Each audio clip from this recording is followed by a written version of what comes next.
Chairman Shri Vidyasagar, വേദിയിലും സദസ്സിലും ഇരിക്കുന്ന ബഹുമാന്യരായ ജാഥ അംഗങ്ങളെ, ബഹുമാന്യരായ നേതാക്കളെ, പ്രിയപ്പെട്ട സഹോദരങ്ങളെ, നിങ്ങളിവിടെ നൽകിയ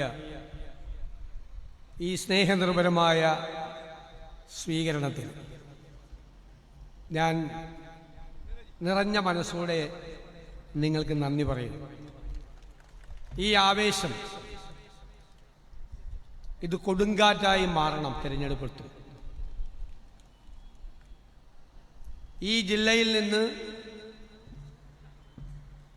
5 സീറ്റുകളും ഐക്യ ജനാധിപത്യ മുന്നണിയുടെ പേരിലായിരിക്കണം തിരഞ്ഞെടുപ്പ് കഴിയുമ്പോൾ. ഈ ജില്ലയുടെ സങ്കടങ്ങൾ, ഈ ജില്ലയോടുള്ള അവഗണന, ഞാൻ പറയും, ഇന്ന് രാവിലെ ഞങ്ങൾ 1.5 മണിക്കൂറോളം വിവിധ സംഘടനകളുമായി ചർച്ച ചെയ്തു. ഈ കേരളത്തിലെ 14 ജില്ലകളിലും ഏറ്റവും കൂടുതൽ അവഗണന നേരിടുന്ന ജില്ല, 1ാമത്തെ ജില്ല കാസർഗോഡാണ്. അതുകൊണ്ട് ഞാൻ നിങ്ങൾക്കൊരു വാക്ക് തരുന്നു. ഐക്യ ജനാധിപത്യ മുന്നണി അധികാരത്തിലേക്ക് തിരിച്ചു വരുമ്പോൾ ഈ 14 ജില്ലകളിലും ആദ്യത്തെ പരിഗണന കൊടുക്കുന്ന ജില്ല കാസർഗോഡായിരിക്കും. ഞാനിനിയിപ്പോൾ അങ്ങോട്ടൊക്കെ പോവാണ്. ഞാൻ വേറെ ഏതെങ്കിലും ജില്ലയിൽ പോയി ഇത് പറയുന്നുണ്ടെന്ന് കൂടി നിങ്ങൾ നോക്കണം. സാധാരണ രാഷ്ട്രീയക്കാർക്ക് കൊച്ചു കൊച്ചു കള്ളത്തരമൊക്കെ ഉണ്ട്. ഇത് അതിൽപ്പെട്ടതല്ല. ഇത് ഈ ജില്ലയോടുള്ള അവഗണന മനസ്സിലാക്കിയ ഒരു ജനപ്രതിനിധി എന്നുള്ള നിലയിൽ നിങ്ങളോടുള്ള വാക്കാണ്. എൻ്റെ ജില്ലയ്ക്ക് പോലും അല്ല 1ാമത്തെ പരിഗണന, കാസർഗോഡ് ജില്ലയ്ക്ക്. ഇവിടുത്തെ എൻഡോസൾഫാൻ ദുരിതബാധിതരെ എത്ര ക്രൂരമായിട്ടാണ് അവരോട് ഈ സർക്കാർ പെരുമാറിയത്. 2017 സർക്കാർ തന്നെ കണ്ടെത്തിയ ആളുകളിൽ ഇനിയും 1031 പേർക്ക് ഒരു ആനുകൂല്യം കൊടുത്തിട്ടില്ല, അവർ ലിസ്റ്റിൽ പെടുത്തിയിട്ടില്ല. ആ കുടുംബങ്ങൾ അനുഭവിക്കുന്ന വേദനയും യാതനയും എന്താണ്? 2017 ശേഷം രോഗികളായവരുടെ നിര 22,000-ഓളം അപേക്ഷകൾ കെട്ടിക്കിടക്കുകയാണ്. ആ യോഗം പോലും ചേരുന്നില്ല. എല്ലാ 2 മാസവും യോഗം ചേരണമെന്നുണ്ട്. ആ യോഗം പോലും വർഷങ്ങളായി ചേരുന്നില്ല. ആ അവഗണനയ്ക്ക് പരിഹാരമുണ്ടാക്കും. ഇവിടെ ഒരു മെഡിക്കൽ കോളേജ് ഉമ്മൻചാണ്ടി സർക്കാരിന്റെ കാലത്താണ് എല്ലാ ജില്ലകളിലും മെഡിക്കൽ കോളേജ് തുടങ്ങാൻ തീരുമാനിച്ചത്. 10 വർഷമായി ഈ മെഡിക്കൽ കോളേജിന്റെ സ്ഥിതി എന്താ? സാധാരണ താലൂക്ക് ആശുപത്രിയിൽ നിന്നും ജില്ലാ ആശുപത്രിയിൽ നിന്നുമാണ് രോഗികളെ മെഡിക്കൽ കോളേജിലേക്ക് റെഫർ ചെയ്യുന്നത്, അല്ലേ? കൂടുതൽ വിദഗ്ധമായ ചികിത്സയ്ക്ക്. പക്ഷെ കാസർഗോഡ് മെഡിക്കൽ കോളേജിൽ നിന്ന് രോഗികളെ റെഫർ ചെയ്യുന്നത് താലൂക്ക് ആശുപത്രിയിലേക്ക്, ജില്ലാ ആശുപത്രിയിലേക്ക്. റിവേഴ്സാണ് റെഫറൻസ്. എവിടെയെങ്കിലും കേട്ടിട്ടുണ്ടോ ഇത്? കാരണം അവിടെ OP മാത്രമേ ഉള്ളൂ. കാസർഗോഡ് നിന്ന് മെഡിക്കൽ കോളേജിലെ കുട്ടികൾ മെഡിക്കൽ പഠനം നടത്തുന്നത് താലൂക്ക് ആശുപത്രിയിലാണ്. ഈ ജില്ലയിലെ പാവങ്ങളുടെ സ്ഥിതി എന്താ? സാധാരണക്കാരായ മനുഷ്യരുടെ എത്ര പേരാണ് ഈ നമ്മുടെ മഹാമാരിയുടെ കാലത്ത് മരണമടഞ്ഞത്? കൃത്യമായ ചികിത്സ കിട്ടാത്തത് കൊണ്ട്. ആ ആരോഗ്യ പ്രശ്നങ്ങൾക്ക് ശാശ്വതമായ പരിഹാരം ഉണ്ടാകും, ഒരു സംശയവും വേണ്ട. വിവിധ ഡിപ്പാർട്ട്മെന്റുകളുള്ള, എല്ലാ ഡിപ്പാർട്ട്മെന്റുകളുമുള്ള ഏറ്റവും മികച്ച മെഡിക്കൽ കോളേജ്, അതിനനുബന്ധമായ ആരോഗ്യ സൗകര്യങ്ങളും, ഒരാൾക്ക് പോലും മംഗലാപുരത്ത് പോയി ചികിത്സ നേടേണ്ടാത്ത കാസർഗോഡ് തന്നെ ചികിത്സ ലഭ്യമാക്കും. പ്രഭാകരൻ കമ്മീഷൻ റിപ്പോർട്ടുണ്ട്.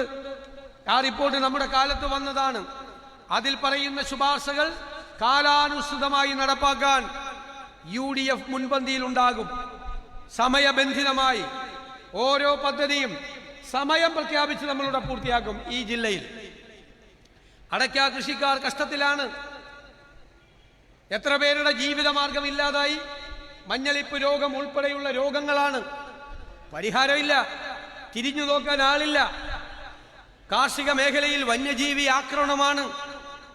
ചെറുവിരൽ അനക്കുന്നില്ല സർക്കാർ. UDF സർക്കാർ വരുമ്പോൾ പരമ്പരാഗതമായ രീതികളും ആധുനികമായ സങ്കേതങ്ങളും ഉപയോഗിച്ച് വന്യജീവി ആക്രമണത്തിൽ നിന്ന് പാവപ്പെട്ട കർഷകരെയും ജനങ്ങളെയും രക്ഷപ്പെടുത്തും. കാർഷിക മേഖലയിൽ അതിശക്തമായ ഇടപെടൽ നടത്തും. തളർന്നുപോയ കാർഷിക മേഖലയെ പുനരുജ്ജീവിപ്പിക്കും. കേരളം മുഴുവൻ. ഞാൻ പറഞ്ഞല്ലോ, ഞങ്ങൾക്ക് വ്യക്തമായ പരിപാടികളുണ്ട്.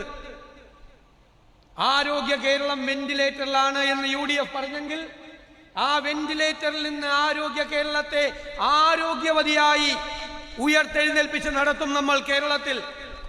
ആരോഗ്യ രംഗത്ത് ലോകരാജ്യങ്ങളിൽ നിന്ന് ആളുകൾ ചികിത്സയ്ക്ക് വരുന്ന ഡെസ്റ്റിനേഷൻ പോയിന്റ് ആക്കി കേരളത്തെ മാറ്റും. ഇവിടെ ചെറുപ്പക്കാരിരിക്കുന്നുണ്ട്, അവർ പുറത്തേക്ക് പോവുകയാണ്. അവർ പുറത്തേക്ക് പോകാതെ അവർ പുറത്തുപോയി പഠിക്കുന്ന കാനഡയിലും ജർമ്മനിയിലും ബ്രിട്ടനിലും അവർ പഠിക്കുന്ന പ്രോഗ്രാമുകൾ കേരളത്തിലുണ്ടാവും. വാക്കാണ്. അവർക്ക് പുറത്തിറങ്ങുമ്പോൾ തൊഴിലവസരങ്ങൾ ഉണ്ടാകും. അതിനു വേണ്ടിയിട്ടുള്ള സമഗ്രമായ ഒരു പദ്ധതി, കേരളം ഇന്ന് വരെ അവതരിപ്പിക്കാത്ത സമഗ്രമായ ഒരു പദ്ധതി ഈ യാത്രയുടെ ഇടയിൽ സസ്പെൻസ് കിടക്കട്ടെ, കുറച്ച് സസ്പെൻസ് കിടക്കട്ടെ, ഈ യാത്രയുടെ ഇടയിൽ പ്രഖ്യാപിക്കാൻ പോവുക. കഴിഞ്ഞ 1.5 വർഷക്കാലമായി വിദഗ്ധരായ ആളുകളാണ് അത് തയ്യാറാക്കുന്നത്. ആരോഗ്യ മേഖലയിലും വിദ്യാഭ്യാസ മേഖലയിലും തൊഴിൽ മേഖലകളിലുമെല്ലാം. നമുക്കറിയാം, കഴിഞ്ഞ 10 വർഷമായി ഒരു ഗവൺമെന്റ് ഇവിടെ ഇരിക്കുന്നു. ഇന്നലെ ഞാനൊരു വാർത്ത കണ്ട് ഒരു മലയാളി എന്നുള്ള നിലയിൽ എൻ്റെ ചങ്ക് തകർന്നുപോയി. ഗുണ്ടാ പിരിവ് കൊടുക്കാത്തതിന് ഒരു സ്പായിൽ കയറി ഒരു കാപ്പ കേസിലെ പ്രതിയും 6 പേരും അവിടുത്തെ ഒരു ജീവനക്കാരിയെ കൂട്ടബലാത്സംഗം ചെയ്തു. ഞാൻ ചോദിക്കുന്നു, മിസ്റ്റർ പിണറായി വിജയൻ, നിങ്ങൾ ആഭ്യന്തര വകുപ്പിന്റെ ചുമതല വഹിക്കുമ്പോൾ ഇത് കേരളമാണോ ബീഹാറാണോ അല്ലോ ഏതെങ്കിലും ആഫ്രിക്കൻ രാജ്യമാണോ? ഇത് കേരളത്തിൽ കാപ്പ കേസിലെ പ്രതിയും കൂട്ടരും ഗുണ്ടാ പിരിവ് കൊടുക്കാത്തതിന് ഒരു പാവപ്പെട്ട പെൺകുട്ടിയെ കൂട്ടബലാത്സംഗം ചെയ്ത് അതിന്റെ വീഡിയോ എടുത്തിരിക്കുന്നു. ഇവിടെ ക്രിമിനലുകളെല്ലാം പുറത്താണ്. 51 വെട്ടുവെട്ടി ക്രൂരമായി കൊന്ന ചന്ദ്രശേഖരൻ കേസിലെ പ്രതികൾ ചിലർക്ക് 1000-ലധികം ദിവസമാണ് പരോള് കൊടുത്തത്. എന്നുവെച്ചാൽ 3 കൊല്ലം പുറത്താണ്. പരോള് കൊടുക്കണമെങ്കിൽ വീട്ടിൽ ആരെങ്കിലും അടുത്ത ബന്ധുക്കൾ മരിക്കണം, ഏറ്റവും അടുത്ത ബന്ധുക്കൾ സീരിയസ് ആവണം. 1000 ദിവസം മരിക്കാനെന്നുള്ള ബന്ധുക്കൾ ഇവർക്ക് ആർക്കും ഇല്ലല്ലോ, കൊടുത്തിരിക്കുകയാണ്. ഇപ്പോ പെരിയ കൊലക്കേസിലെ പ്രതികൾക്ക് കൊടുക്കുകയാണ്, പരോള് കൊടുക്കുകയാണ്. പയ്യന്നൂരിൽ പോലീസിനെ, അദ്ദേഹം ആഭ്യന്തരമന്ത്രിയല്ലേ, ഈ മുഖ്യമന്ത്രി പോലീസിനെ സംരക്ഷിക്കേണ്ട ആളല്ലേ, പോലീസിനെ കൊല്ലാൻ സ്റ്റീൽ ബോംബ് എറിഞ്ഞതിന് 20 വർഷം കോടതി ശിക്ഷിച്ചവന് ജയിലിൽ പോയി ആദ്യത്തെ മാസം പരോൾ. പരോളിന് കണ്ടീഷൻ ഉണ്ട്. പക്ഷെ അവൻ വിവരങ്ങൾ പുറത്തുവിട്ട രക്തസാക്ഷി ഫണ്ട് CPM തട്ടിപ്പ് നടത്തി എന്ന് പറയുന്ന കുഞ്ഞികൃഷ്ണനെ കൊല്ലും എന്ന് പറഞ്ഞ് പ്രകടനം നടത്തിയവരുടെ കൂട്ടത്തിൽ പരോളിൽ ഇറങ്ങിയ ക്രിമിനൽ. ആലോചിച്ച് നോക്കിയേ, രക്തസാക്ഷി ഫണ്ട് തട്ടിപ്പാണ് CPM. ധനരാജിന്റെ രക്തസാക്ഷി ഫണ്ട് തട്ടിപ്പ് നടത്തി, അഭിമന്യുവിന്റെ രക്തസാക്ഷി ഫണ്ട് തട്ടിപ്പ് നടത്തി, തിരുവനന്തപുരത്ത് വിഷ്ണുവിന്റെ രക്തസാക്ഷി ഫണ്ട് തട്ടിപ്പ് നടത്തി. അവസാനം വിഷ്ണുവിന്റെ ബന്ധുക്കളും കുടുംബവും മുഴുവൻ കോൺഗ്രസിൽ ചേർന്നു. കഴിഞ്ഞ ദിവസം CPMന്റെ രക്തസാക്ഷിയാണ് വിഷ്ണു, RSSകാർ കൊല ചെയ്തതാണ്, അവന്റെ പേരിൽ പിരിവ് നടത്തി അത് അടിച്ചു മാറ്റി. ആ കുടുംബം കോൺഗ്രസിൽ ചേർന്നു, ജ്യേഷ്ഠൻ ഉൾപ്പെടെയുള്ള ആളുകൾ കോൺഗ്രസിൽ ചേർന്നു കഴിഞ്ഞ ദിവസം. അതാണ് ഈ പാർട്ടി. അവര് കേരളത്തെ തകർത്തു തരിപ്പണമാക്കി, സമ്പദ് വ്യവസ്ഥ തകർത്തു.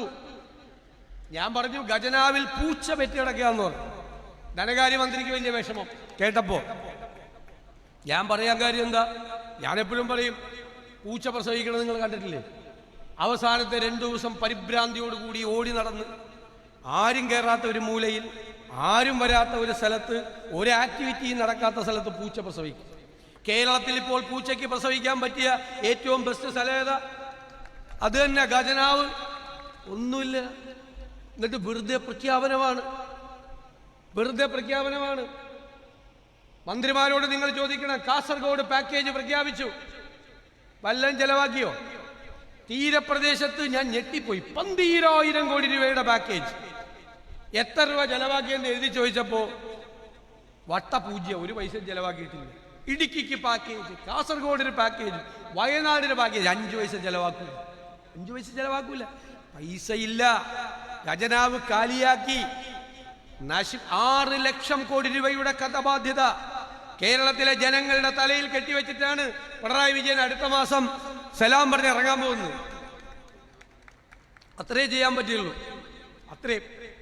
എല്ലാ രംഗവും തകർത്തു, എല്ലാ രംഗവും, എല്ലാ മേഖലകളും തകർത്തു. എന്നിട്ടിപ്പോ പോണ പോക്കിന് കോടിക്കണക്കിന് രൂപ ചെലവാക്കി എല്ലായിടത്തും സർക്കാർ ചെലവിലും ട്രാൻസ്പോർട്ട് ബസ്സിലും ഒക്കെ ഹോർഡിങ്സും ബോർഡും വെക്കുകയാണ്. ആരുടെ പൈസയാ? നമ്മുടെ പൈസ, നമ്മുടെ പൈസയാണ്.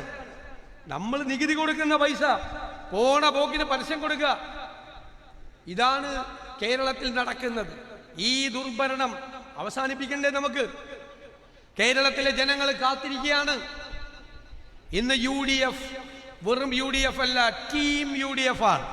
ടീം UDF 2001 പോലെ 1977 പോലെ സുശക്തമായ ടീം UDF. അതുകൊണ്ടാണ് ഞാൻ പറഞ്ഞത് 100-ലധികം സീറ്റുമായി ഐക്യ ജനാധിപത്യ മുന്നണി ഉജ്ജ്വലമായ തിരിച്ചുവരവ് കേരളത്തിൽ നടത്തും, ഒരു സംശയവും വേണ്ട. ഇവരിപ്പോൾ അവസാന കൈ പരീക്ഷിക്കുന്നത് എന്താണ്? വർഗീയതയാ. സംഘപരിവാറും BJPയും വർഗീയത പറയുമ്പോൾ നമുക്ക് അത്ഭുതമില്ല. എന്താ കാര്യം? അവരുടെ പണി ഇത് തന്നെയാണ്. അവരേത് സംസ്ഥാനത്ത് ചെന്നാലും മതവിഭാഗങ്ങളെ തമ്മിലടിപ്പിക്കും, വിദ്വേഷ പ്രചരണം നടത്തും, എന്നിട്ട് അതിൽ നിന്ന് രാഷ്ട്രീയ മുതലെടുപ്പ് നടത്തി ജയിക്കാൻ നോക്കും. കേരളത്തിലെ CPM അതേ പാതയിലാണ്. കഴിഞ്ഞ പാർലമെന്റ് തെരഞ്ഞെടുപ്പ് വരെ പിണറായി വിജയൻ ന്യൂനപക്ഷത്തെക്കുറിച്ച് മാത്രം സംസാരിക്കുള്ളായിരുന്നു, പ്രീണനം. അപ്പൊ അദ്ദേഹം ഗാസയെ കുറിച്ച്, പാലസ്തീനെ കുറിച്ച്, പൗരത്വ രജിസ്റ്ററിനെ കുറിച്ച് ഞാൻ 35 ദിവസം പാർലമെന്റ് തെരഞ്ഞെടുപ്പ് കാലത്ത് അദ്ദേഹത്തിന്റെ പ്രസംഗം എടുത്തു വെച്ചിട്ടുണ്ട്. ഗാസ, പൗരത്വ രജിസ്റ്റർ, ന്യൂനപക്ഷങ്ങൾ, ഇതിനെക്കുറിച്ചാണ് പ്രസംഗിക്കുന്നത്. തെരഞ്ഞെടുപ്പ് കഴിഞ്ഞപ്പോൾ ന്യൂനപക്ഷം വോട്ട് ചെയ്തില്ല, ഭൂരിപക്ഷത്തിന്റെ കുറെ വോട്ട് പോയി. അന്ന് മുതൽ മാറി. പിന്നെ ഭൂരിപക്ഷ പ്രീണനമായി. ഡൽഹിയിൽ ചെന്ന് മലപ്പുറം ജില്ലയ്ക്കെതിരായി ഇന്റർവ്യൂ കൊടുത്തു ഹിന്ദുവിൽ. AK ബാലനും സജി ചെറിയാനും ഒക്കെ പുറകെ വന്നു, വേറെ ചില ആളുകളൊക്കെ പുറകിൽ വന്നു. എന്താണ്? വിദ്വേഷം നടത്തുക. വിദ്വേഷം നടത്തുന്നവർക്ക് പ്രോത്സാഹനം നടത്തി കൊടുക്കുക. അപ്പൊ ഞാൻ ചോദിക്കുന്നു, സംഘപരിവാറും CPMഉം ഒരേ പാതയിലാണ് സഞ്ചരിക്കുന്നത്. അതാണ് നമ്മൾ അത്ഭുതപ്പെടുത്തുന്നത്. ഇവരെവിടത്തെ കമ്മ്യൂണിസ്റ്റ് പാർട്ടിയാണ്? എവിടത്തെ ഇടതുപക്ഷമാണ്? ഇവരിടതുപക്ഷമല്ല, ഇവർ തീവ്ര വലതുപക്ഷമാണ്. അത് കമ്മ്യൂണിസ്റ്റുകാർ, നല്ല കമ്മ്യൂണിസ്റ്റുകാർ അത് തിരിച്ചറിയുന്നുണ്ട്. നമ്മളാണ് നെഹ്റുവിയൻ ഇടതുപക്ഷം, ജനങ്ങളോടൊപ്പം നിൽക്കുന്ന പക്ഷം. നമ്മുടെ ലക്ഷ്യം സാധാരണക്കാരന്റെ സങ്കടങ്ങൾ മാറ്റി, അവന്റെ കണ്ണീരൊപ്പി, അവന്റെ ജീവിത നിലവാരം ഉയർത്തി നമ്മൾ ഈ സംസ്ഥാനത്ത് അടിസ്ഥാനപരമായ മാറ്റങ്ങൾ ഉണ്ടാക്കും. നമ്മുടെ സംസ്ഥാനത്തെ ഇന്ത്യയിലെ നമ്പർ 1 ആക്കും, ഒരു സംശയവും നിങ്ങൾക്ക് വേണ്ട. അതിനുള്ള ബഹുമുഖ പരിപാടികളുമായിട്ടാണ് നമ്മൾ പോകുന്നത്. വർഗീയത ആര് പറഞ്ഞാലും നമ്മൾ എതിർക്കും. ന്യൂനപക്ഷ വർഗീയത പറഞ്ഞാലും, ഭൂരിപക്ഷ വർഗീയത പറഞ്ഞാലും, മതേതര നിലപാട് ഉയർത്തിപ്പിടിച്ചുകൊണ്ട് അഭിമാനത്തോടുകൂടി UDF നിൽക്കും. തെരഞ്ഞെടുപ്പിൽ ജയിക്കാൻ വേണ്ടി വെള്ളം ചേർക്കില്ല, വിട്ടുവീഴ്ച ചെയ്യില്ല. എന്താ കാര്യം? ഞാൻ കഴിഞ്ഞ ദിവസം പറഞ്ഞു, പിണറായി വിജയനും VD സതീശനും ഒക്കെ കുറച്ചാളുകൂടെ ഉണ്ടാവുള്ളൂ. അത് കഴിഞ്ഞാൽ ഓർമ്മയാകും, അല്ലേ? ചിലപ്പോൾ ഓർമ്മയെ പോലും ഉണ്ടാവില്ല. പക്ഷെ കേരളം ഉണ്ടാകും, നമ്മുടെ മക്കളും കൊച്ചുമക്കളും ഉണ്ടാകും. അവര് ജീവിക്കുന്ന ഈ കേരളത്തിൽ ജാതിയുടെ പേരിൽ, മതത്തിന്റെ പേരിൽ തമ്മിലടിപ്പിച്ച് അവരുടെ ജീവിതം തകർക്കാൻ UDF സമ്മതിക്കില്ല. അതാണ് കേരള രാഷ്ട്രീയത്തിൽ നമ്മൾ എടുത്തിരിക്കുന്ന ഈ അചഞ്ചലമായ മതേതര നിലപാടാണ് കേരളത്തിന് മാറ്റം കുറിക്കാൻ പോകുന്നത്. രാജ്യത്തിന് മാതൃകയാക്കി നമ്മൾ ഈ കേരളത്തെ മാറ്റും. എല്ലാ രംഗങ്ങളിലും സമഗ്രമായ മാറ്റം വരുത്തും. ഞാൻ പറഞ്ഞില്ലേ, സെക്രട്ടേറിയറ്റ് തുടങ്ങും. ഇന്ത്യയിലെ ഏറ്റവും എഫിഷ്യന്റ് ആയിട്ടുള്ള ഏറ്റവും ക്രിയാത്മകമായ ഭരണസിരാകേന്ദ്രമാക്കി കേരളത്തിലെ സെക്രട്ടേറിയറ്റിനെ മാറ്റും. അപ്പൊ നിങ്ങൾക്കറിയാലോ, ഒരു പ്രൈവറ്റ് കമ്പനിയിൽ 6 മാസത്തിനകം ഒരു ജോലി പൂർത്തിയാക്കണം എന്നൊരു മാനേജരോട് പറഞ്ഞാൽ 6 മാസത്തിനകം പൂർത്തിയാക്കിയില്ലെങ്കിൽ എന്താ പണി പോകും ഇല്ലേ?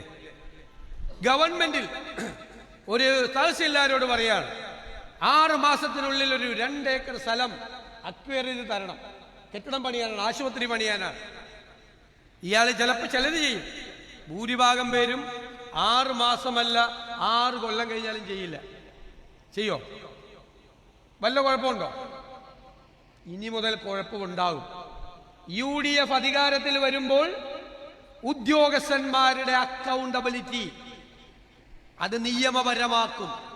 180 ദിവസം കൊണ്ട് ചെയ്യേണ്ട ജോലി 181ാമത്തെ ദിവസം രാവിലെ നോക്കുമ്പോൾ ചെയ്തിട്ടില്ലെങ്കിൽ ഉത്തരം പറയേണ്ടി വരും. അതാണ് ഇന്ത്യയിലെ ഒരു സംസ്ഥാനത്തും ചെയ്യാത്ത അക്കൗണ്ടബിലിറ്റി ലീഗലൈസ് ചെയ്യും UDF. അപ്പൊ എന്താ ഗുണം? 6 മാസം കൊണ്ടെടുക്കേണ്ട സ്ഥലം 3 മാസം കൊണ്ട് എടുത്തു തരും. പ്രൈവറ്റ് കമ്പനിയിൽ നടക്കാമെങ്കിൽ എന്തുകൊണ്ട് ഗവൺമെന്റ് സെക്ടറിൽ നടക്കാൻ പാടില്ല? ഇപ്പോഴത്തെ സ്ഥിതി എന്താ? ഒരു 100 കോടി രൂപയുടെ പ്രോജക്റ്റ് 3 കൊല്ലം കൊണ്ട് പൂർത്തിയാക്കണം. 10 കൊല്ലം കഴിഞ്ഞാലും പൂർത്തിയാക്കില്ല. 10 കൊല്ലം കഴിയുമ്പോൾ 100 കോടി രൂപയുടെ പ്രോജക്റ്റിന് 500 കോടി കൊടുക്കണം. ആരുടെ പൈസ? നിങ്ങളുടെയും എന്റെയും പൈസ, നമ്മൾ നികുതി പണം കൊടുക്കുന്ന പൈസ. അതിന്റെ ലീക്കേജാണ് ഖജനാവിൽ നിന്ന് നടക്കുന്നത്. 3 കൊല്ലത്തെ പദ്ധതി, 100 കോടി രൂപയുടെ പദ്ധതി 3 കൊല്ലത്തിനകം പൂർത്തിയാക്കിയിരിക്കണം. വല്ല നാച്ചുറൽ കലാമിറ്റിയോ ഡിസാസ്റ്ററോ കൊടുങ്കാറ്റോ ചുഴലിക്കാറ്റോ വന്ന് നമുക്ക് നോക്കാം. അല്ലെങ്കിൽ പണി പൂർത്തിയാക്കണം.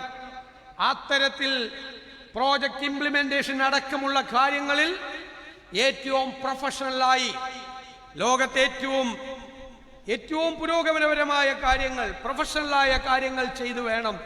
ആ 400 കോടി നമ്മൾ ലാഭമുണ്ടാക്കിയാൽ എത്ര കാര്യങ്ങൾ പാവപ്പെട്ട ആളുകൾക്ക് വേണ്ടി ചെയ്യാം, സാധാരണക്കാർക്ക് വേണ്ടി ചെയ്യാം. എന്തെല്ലാം അഴിമതികളാണ് നടക്കുന്നത്. ഖജനാവിൽ നിന്ന് എന്തുമാത്രം ചോർച്ചയാണ് ഉണ്ടാകുന്നത്. ആ ചോർച്ച തടയണം. UDFന് ലക്ഷ്യബോധമുണ്ട്, കറക്റ്റായിട്ടുള്ള പരിപാടികളുണ്ട്. ഈ ജാഥ പൂർത്തിയാകുമ്പോൾ കേരളത്തിലെ ജനങ്ങൾക്കറിയാൻ പറ്റും എന്താണ് UDF കേരളത്തിൽ വരുത്താൻ ഉദ്ദേശിക്കുന്ന സമഗ്രമായ മാറ്റം. ഞാൻ ദീർഘിപ്പിക്കുന്നില്ല. ഇതൊരു മഹായുദ്ധമാണ്. ഈ ദുർഭരണക്കാരെ അധികാരത്തിന്റെ ദണ്ഡഗോപുരങ്ങളിൽ നിന്ന് താഴെ ഇറക്കി ജനാധിപത്യത്തിന്റെ കൊടിക്കൂറ ഉയർത്താൻ നമ്മൾ നടത്തുന്ന പോരാട്ടം, നമ്മൾ നടത്തുന്ന യുദ്ധം, ആ യുദ്ധത്തിലെ മുന്നണി പോരാളികളായി കേരളത്തിൽ നമ്മൾ ഉജ്ജ്വലമായ വിജയം നേടുമ്പോൾ കാസർഗോഡ് ജില്ലയിലും ആ വിജയം ആവർത്തിക്കണം. അത് നിങ്ങൾ ഏറ്റെടുക്കണം എന്ന് ഞാൻ വിനയപൂർവ്വം അഭ്യർത്ഥിച്ചുകൊണ്ട് നിങ്ങൾ നൽകിയ സ്നേഹപൂർവമായ ഈ സ്വീകരണത്തിന് നന്ദി പറഞ്ഞുകൊണ്ട്, പറഞ്ഞ വാക്കുകൾ ഹൃദയത്തിലുണ്ടാകും എന്ന് ഉറപ്പ് നൽകിക്കൊണ്ട് ഞാൻ നിർത്തുന്നു.